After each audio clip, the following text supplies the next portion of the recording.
Welcome in to the Spincast. My name is Kendall Smith, and I am so excited to be joined today by Will Nicholson and ADRIAN KAHANER of the University of Buffalo Esports program. Thank you guys so much for joining us today on the Spincast. How are you? We're doing pretty good. Thanks for having us. Yeah, thanks for having us. It's a pretty good day so far. Really good day so far. I know. It's a beautiful day here in North Carolina. How are things in New York? They're looking pretty good. Weather's nice, it's sunny out, so it's a good day. Adrian's up in Buffalo. I'm down in New York City area, and it's still pretty good too. So we're doing all right. Good. Well, we love to hear that. Now, to kind of start us off, for this Spincast today, can you tell us a little bit about yourself? So, Will, you co-founded the UB Esports program. You are also the executive director of the UB Esports program. And then, ADRIAN, you are the competitive director of the UB Esports program. So kind of tell us a little bit about yourselves, how you brought your passion for esports to the University of Buffalo. We can start with you, Will. Yeah. Wow. Our history is pretty deep. And I started out as just a transfer student over at UB. Loved video games. That was kind of like my outlet for outside of class. And eventually I learned about a position before UB Esports started for a student organization called SBI. And they had an open position for their gaming director. And I kind of applied willy-nilly, like, you know what, if I can do something for esports, get paid a little money for it, why not? Let's do it.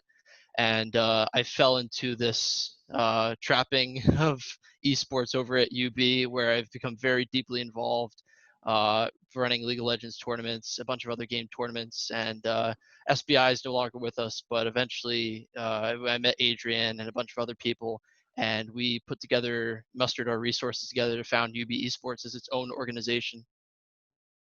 Wow. That is so impressive. It seems like you guys have come a long way since you initially started. You both are rising seniors, so that is great to see that growth throughout the years. Now, ADRIAN, what about you? Can you kind of describe your role and introduce yourself to our audience? Yeah, I am the competitive director of UB Esports. I find my job to be basically making sure that teams are made, they're participating in tournaments, reporting their scores, and scheduling their practices, as well as reaching out to other schools and trying to get together, be it professionally in tournaments or scrimming, to see what opportunities are out there. So with other SUNY schools across the country, I find myself talking to lots of different esports coordinators to give players more opportunities to play. Sounds like a very busy job for you, ADRIAN. You as well, Will. It seems like you both are kept very busy with your roles for the University of Buffalo Esports program. Now, kind of talking about that program at the University of Buffalo, Will, can you tell us some of the unique aspects of the University of Buffalo Esports program?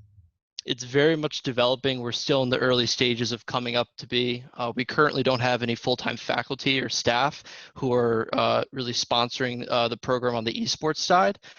We're a club-first, club-focused program. At least that's the words of the administration, in the sense that we're starting out as a bunch of organized student as a bunch of student clubs, as one student organization, and from there we're branching out to put out competitive esports, competing with other schools, which is why I have my directors. ADRIAN's one of them, who's in charge of putting together the students, either from clubs or whatever walk of life they come from, to get them organized and to compete against other schools. So you talked about how you are in the early stages of developing this program. ADRIAN, can you kind of speak on how you would like to see the esports program at the University of Buffalo develop over the years? What are your hopes for it? Well, I'd like to see us both follow in the footsteps of our peers, in the sense that we could, with the professional staff and backing of the school, there are a lot more opportunities we could follow, and this could include, a varsity standing league with a sports standing in the school, which itself would lead to scholarships even for players. And I think that would be awesome. Also professional coaches for teams and opportunities for students to be professionally coached would be amazing, because as a volunteer effort as it is right now, it's very difficult for everybody to kind of schedule their times together to get this to work around a heavy academic schedule. So with the, that's my cat, with the addition of professional staff, we could actually have people in dedicated roles, which would allow for teams to be more cohesive and give us kind of just a generally more professional stance in the community. And that's kind of what I'm hoping for. I think we already have something kind of like that as well with our League of Legends team. That's sort of our Yeah, basis absolutely. that we're trying to expand on, since we do have, and he's a volunteer, he's not in a paid position, but our coach, Bing Zong, he is our coach and manager for our League of Legends team, and he's a big part of why we had a lot of success in the Collegiate League of Legends, College League of Legends tournament this past year. So, Will, Adrian was talking about kind of balancing the various aspects of college, right? So you have esports on one end, and then you have academics on the other, and then you have sleep, and you have a social life, so many different things that you have to balance as a college student. I totally get it. I am a college student as well. Can you kind of talk about, Will, how you assist your players, you assist club members in being able to balance out their lives with esports, and then also every other thing that they have to do as a college student? Yeah, before I started getting involved with esports, I was a resident advisor over at my university campus living. So the one thing I have and the one thing I give to people are resources. I tell everyone where to go, where they can get academic help, and we make sure that we set guidelines for our teams, GPA requirements for our players. It's not like the glorified 3.5, but you got to keep a 2.5 GPA to play on a team. We pulled that from campus living.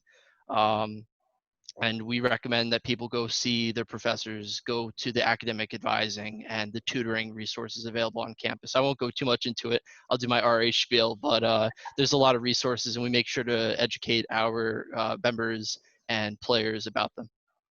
So that 2.5, you are really ensuring that your players are also held accountable for how well they do academically, which I love that. I think that is super, super important. So kind of talking about you two and your academic lives, what are your plans after you graduate from the University of Buffalo? Do you plan to continue your career in esports? Do you have any other exciting opportunities that you would like to pursue? We can start with Adrian on this one.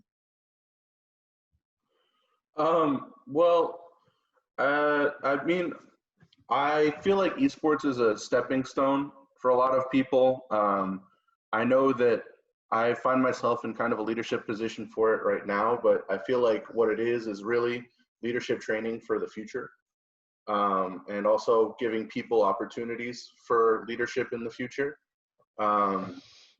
As a director, I find myself more promoting people who seem like they could do something to have a position of leadership and to build something out for their own resume, and prepare them for that. And that's kind of the experience that I'm looking to get from UB Esports, which I can then apply to a possible career. Like, I'm studying business and engineering, and those are my preferred fields. So while they may not have much to do with esports, the help that I give people is training for me to become a better leader in the future. And it also gives people training to become leaders on their own. So like, I'm providing a stepping stone for others while also having a stepping stone for myself. And I feel like one of my biggest pushes since the beginning, when I was president of the Overwatch Club last year, was to provide opportunities for people, right? Like, a lot of people think that you can't get, mom says you play video games too much and you'll never get anything done. And half to spite moms and half to just be a decent person, I feel like the point of this is to build those skills, and for both myself and whoever else is in the club, of leadership and communication. Absolutely. Will, how about you? What are your plans after you graduate, and do you plan to continue with your esports career? Depending on the offers available out there and the positions, maybe I'll take up esports for a little bit. But very much like Adrian, my goals in life are totally different from esports, and I use esports as a way to prepare myself better for the future. I actually want to get my PhD in clinical psychology. So very different from esports, but a lot of the skills I gain from my position in esports from interacting with students, I believe is helping me prepare me for a leadership position, taking charge in research and working with clients. It seems like you both have very exciting plans for your future. And that's so wonderful to hear how esports are really impacting you now and setting you up for even more success in your future. I think that we find that a lot in any kind of sport or activity that students do, right? You learn lessons through those activities that will then benefit you in your future career. So, can you both kind of talk about some of the lessons that you have learned through esports and how esports has impacted your lives up to this point? Will? I think for me, because I'm more on the managerial side and less of the player side, I've seen just how impactful teamwork and coordination is in making something run and it's like running an engine. And if one part is out of place, the whole thing is just not working at full speed. And it's really had me value the individual contributions people bring to a team and how important it is to nurture every single one of them to make sure that they're performing to the best of their ability and that they're devoted and that they're doing what they want to do. And that they're contributing. And I think that's helped me develop to be a better leader, a better manager, and someone who can better lead and follow my dreams. Teamwork makes the dream work, right? Yeah. How about you, Adrian? A lot of my points would have been the same as Will. I find myself playing a bit more with the players. I still am on one of the teams. And I find that our esports program has brought me and others a general sense of community that otherwise we would not have found. We have a Discord of like 600 people. So if there's anybody who wants to play something, you can just throw it on the Discord and somebody will play it with you. We make friends. We have a channel where we snipe each other, where we find each other on campus. Take a little picture and post it on channel. Gotcha. It's a good way to meet new people. It's a good way to recognize faces. And I feel like for a lot of people, especially those who are already thinking about that sort of esports career in mind, there aren't that many ways for them to connect with other students. And I think that many of the people would agree that this is a way for us to, come together as a community. And that's what I've gotten out of it, alongside everything that Will has with all of the leadership experience and learning how to coordinate a bunch of college somethings to get something done like this. And while we might not be pursuing esports tracks for careers, we are a TESPA chapter. We have a lot of resources to our students, just being a part of this larger network and being connected with other schools to help give people who are interested in esports as a career the opportunities they need to pursue a career down the line in that field. It seems as Absolutely. if you both are very passionate about esports. Now, talking about that community, Adrian, I would like for Will or Adrian, either one of you, to expand on your support staff for the University of Buffalo esports program. How important is it to have others who are in your program that help you to reach your fullest potential in terms of program success? Adrian, do you want me to start? And Go for it. yeah, from the very get-go, I was in a singular position back when I first started esports in the smaller student government. And I did a lot of stuff on my own, and it didn't pan out very well. I was stressed out of my mind, working all the time, never resting. And I realized very quickly that it's not a job that I can do alone. So when it came time to form University of Buffalo Esports and have its own governance, I split my job up in as many different ways as possible. So I am the executive director. I sort of oversee the other directors to make sure that they're doing their jobs, that they have ample support, that they're supported. If they need an extra hand, I help them out. So I kind of oversee everything. But then there's Adrian, who's the competitive director. I'll let him speak on his staff in a moment.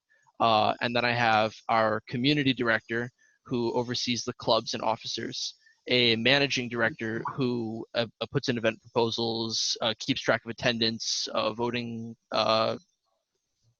voting forms and stuff like that, and then a finance director who's in charge of all of our finance. And those are just the larger positions. That doesn't account the other smaller staff and positions. I don't know if Adrian, you want to talk about some of the help you have for your job? Sure. Yeah. So while my position as competitive director kind of puts me in a place to communicate with all these schools, once you have something like, uh, 8, 10, 15 teams, it gets kind of hard to track them all. So I'm building out a competitive staff, which is exactly that, people who volunteer to keep us on track for the competitive side, just like other people have had, like Will has recruited staff for him. We're basically kind of going tier by tier. So we have, an org chart at this point, where each of us kind of has staffs.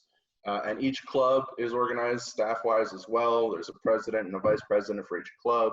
There are committees for people to be involved who aren't in officer positions, so anybody can step up to the plate and become part of a committee and get this volunteer service on them. I keep records of those who volunteer, at least for me, and so I can provide them with recommendation letters.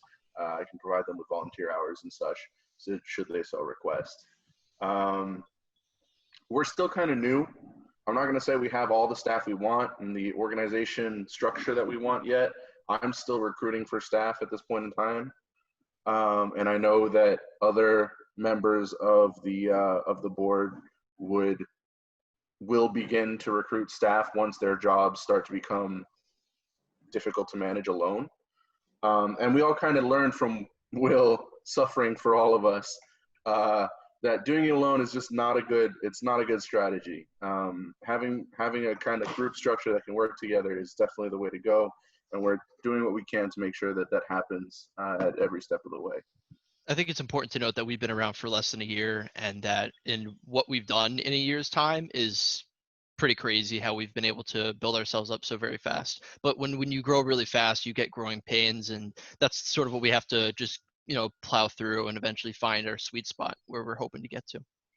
Right, absolutely. And I think, Adrian, your points there kind of related back to Will's earlier comments about, the teamwork that goes into this program. And then also your comments about volunteer hours and letters of recommendation. I mean, those also go back to your point earlier about how esports will set you up for future success. So that is fantastic to hear. Now, I heard that you were able to put on an online tournament during this COVID-19 pandemic. Will, can you talk a little bit about that and the creativity that kind of went into transitioning what you're used to and making something new due to the pandemic? By that, are you talking about the SUNY Chancellor tournament? Yes. Yeah. So and I'll let Adrian talk about it because he's organizing events on his own too. But I'll very briefly comment. It was totally taken us by surprise. I got an email from some faculty over at the university saying that they got a letter from the chancellor's office, the student chancellor's office. They're doing this competition, and I messaged everybody. Everyone was kind of at home, unsure what to do, and I was like, guys, we got to get going. We got to organize the staff and people. And thankfully, we had a lot of really great people in our organization across different clubs and whatnot who recruited the people necessary to get us rolling. And that was the competition hosted by a third-party company. But afterwards, Adrian actually reached out, and I'll let him talk about it more. But we're now in the process of organizing our own tournaments for this whole SUNY network. Wow. Yeah. So yeah, the SUNY esports tournaments were actually pretty neat, and because the beauty of is that anybody with a computer, or depending on the sport, a console, can play them from their home. Unlike, you know, an actual like a field sport where you have to be outside and in contact with other players.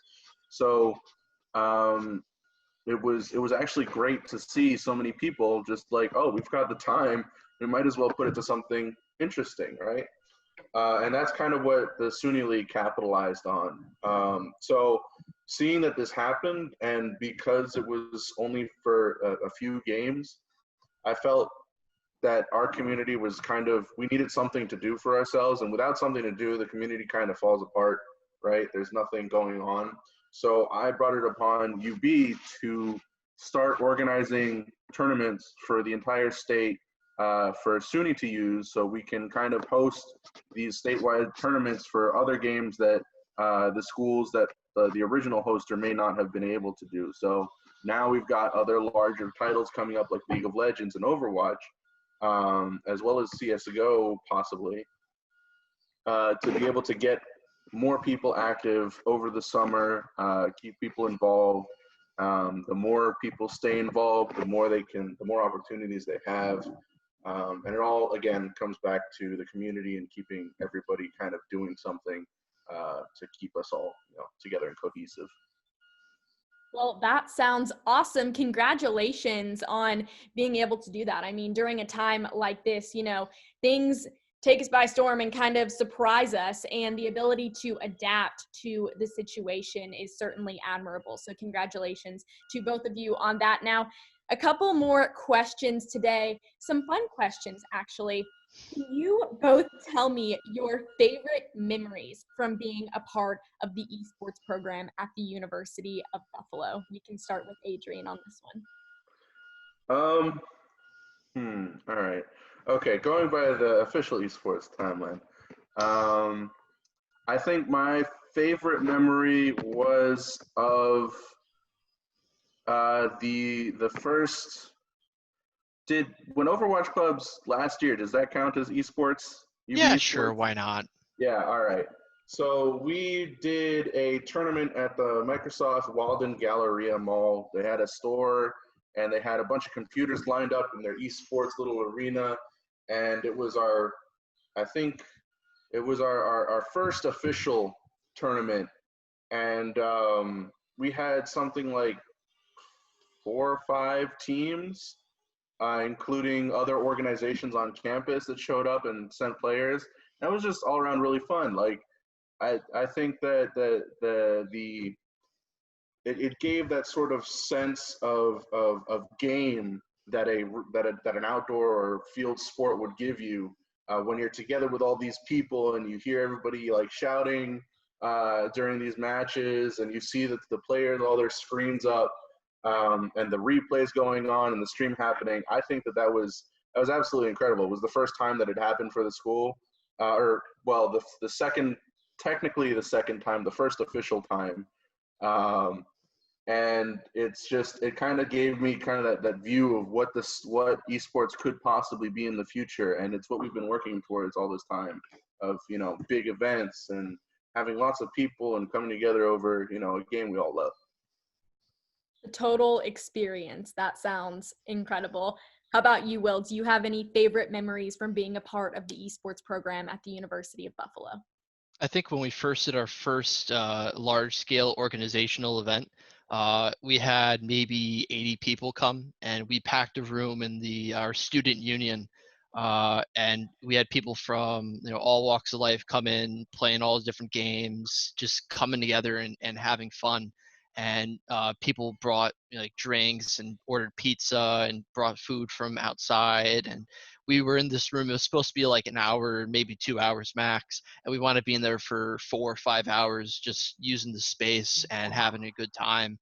And it just showed how games can bring people together. And from that, we had a lot of new members to the club come in and contribute as active volunteers. So for me, it was a moment where I felt like everything came together after years of hard work and really culminated in something special. That sounds like so much fun. Now, we have a lot of students who are in middle school and high school who tune in to this podcast along with their parents. So, I would love to hear some advice from both of you. You have had plenty of experience in the esports world. So, what advice would you give to these younger students about turning their passions over into the next level and potentially playing at the collegiate level for esports? If you want to go for playing, make sure you put in your practice time, keep your grades up. Esports isn't at the point where it's at athletically, where very few schools are giving scholarships to very high skilled players. So just keep practicing every day and something you do and love. Make sure you love what you do. That's really important. If you want to get in as a player, but if you want to get into as a manager, look for schools with esports programs and clubs. Check if the club has a website, see how organized they are, see if they're a big name school. And if they don't have a program or whatever, then maybe you can start one. Look for schools that have programs and jump on them. I mean, here at UB, we're growing slowly, but then other schools, I know RIT is my big one. I know a lot of people there where they have a full-fledged organization that's run entirely by students, and it's a great way to gain experience and learn. And if you do eventually, go to college and want to do more esports, networking is super important, and you want to know people. And a lot of the jobs and positions we've delegated in our organization have all been to people who have met and talked with us. So just meeting and talking with people, you don't have to be super crazy like, oh my god, wow, everything's cool and awesome, but just meeting and talking with people is so important because so very few people do it. And if you want to get in a job in the esports world, network. That's the number one thing to do. Absolutely. Networking is key, I think, in any career field that anyone is pursuing. So great advice there. Thank you, Will. Adrian, any advice that you would like to share? Will kind of knocked it out of the park, but I could also add that, look, there's kind of this negative stigma about video games, and it only really applies in excess, everybody. So I think that, as Will said, if there's a game that you love, that you want to prove to the world that you're the best at, that you want to be on a team and do something professional with it, go for it. It's your dream, and you can definitely do it, especially now. Like, now the opportunities are only just starting to happen. They're going to become more and more available, especially for middle schoolers. Once you guys start looking at colleges seriously, there's going to be so many opportunities for esports out there. And yeah, just follow your dreams. Don't hold back. To the parents,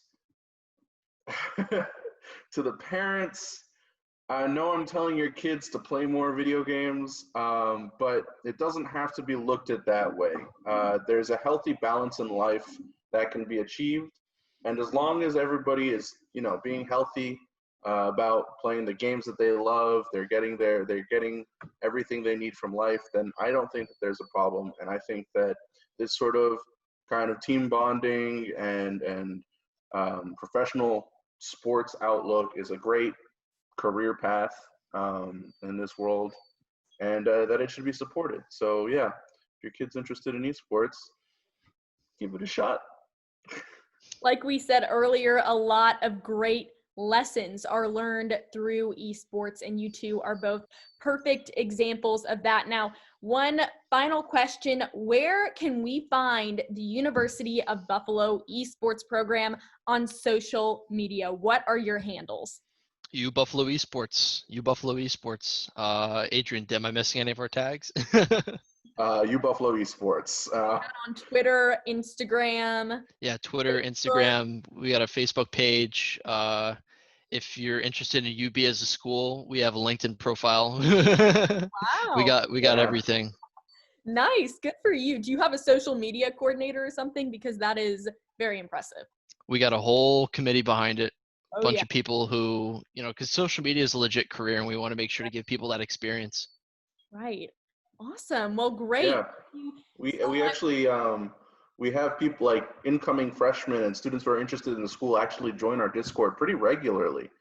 Um, so we actually know like people ahead of time before they're coming. We have, I think, I've seen something like 15 people join our Discord that aren't even in our school yet, that are just interested in an esports program, and the esports program is part of the reason why they're coming. So I thought that that was incredible. I thought that If you want that to was learn more insane. about the school, join the Discord. I don't have the Discord. We don't have a custom link, but if you can find us online, then yeah, it's a great place to learn about our program at our school. Awesome. Well, fantastic. Thank you both, Will and Adrian, for joining us today on the Spincast. We really appreciate you taking time out of your busy schedules to talk to us. You were so insightful. Great interview. So I really, really appreciate it. Thanks for having us. Same. Of course. Well, we wish you the best of luck in the future as you continue to grow the esports program at the University of Buffalo. I am Kendall Smith. Thank you for joining us today on the Spincast.